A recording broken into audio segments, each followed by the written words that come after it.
សួរលោកគ្រូខ្ញុំបានឈ្មោះសងសុភ័ក្រថ្ងៃនេះខ្ញុំធ្វើវីដេអូអំពីការងារទី3ទៅនឹង ASH អញ្ចឹងដំបូងខ្ញុំធ្វើការបើកជាមួយនឹង PubOM មកខ្ញុំធ្វើការដំបូងយើងsudo update វាធម្មតាសិនយើង sudo apt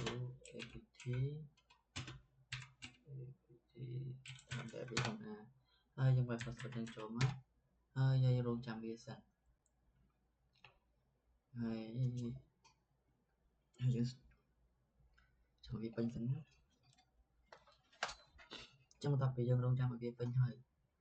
សម្រាប់យើងធ្វើការកាន់ចូលទៅកាន់ sudo ហើយធ្វើការបាយជាមួយ apt ហើយនឹងធ្វើការ install វាធ្វើការ install open sh ដកជាមួយនឹង server ហើយយើងរងចាំវាទៅមកចឹងខាងនេះយើងយកចេះមកហើយយើងរងចាំវាទៀត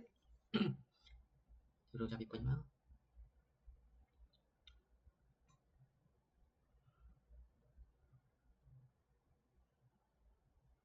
ចឹងបន្ទាប់ពីពេញហើយយើងធ្វើការបាយជាមួយនឹង sudo បន្តទៀតហើយយើងបាយជាមួយនឹង system ខ្ញុំចង់ slow វិញហើយជាមួយនឹង system control ctl នេះហើយយើងធ្វើការ enable វា enable now sh ចឹងបន្ទាប់ពី enable ហើយយើងធ្វើការ sudo វាបន្តទៀតចូលទៅកាន់ system control ដែរ ctl ហើយយើងដាក់ status វា us sh តទៅពីបានហើយយើងធ្វើការ sudo វាបន្តទៀតយើងដាក់ជាមួយនឹង fw យើង allow វាជាមួយនឹង sh ចឹងបន្ទាប់ពីឡើងហើយរកវាចេញមកហើយយើងធ្វើការដាក់ pin IP វា IP ដាក់វាចឹង IP របស់ខ្ញុំគឺ IP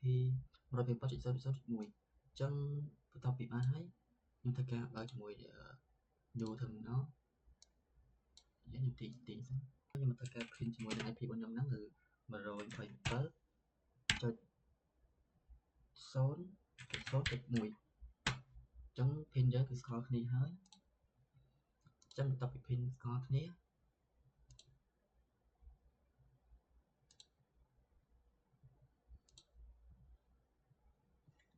យើង stop វាមក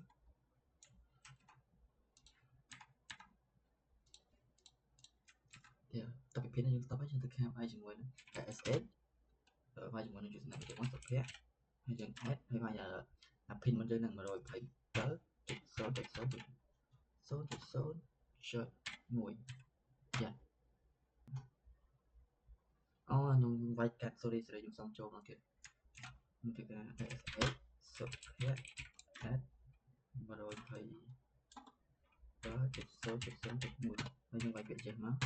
អូខេហើយខ្ញុំវាយ password ចឹងមកអូខេហើយយើងធ្វើការវាយ full mi មក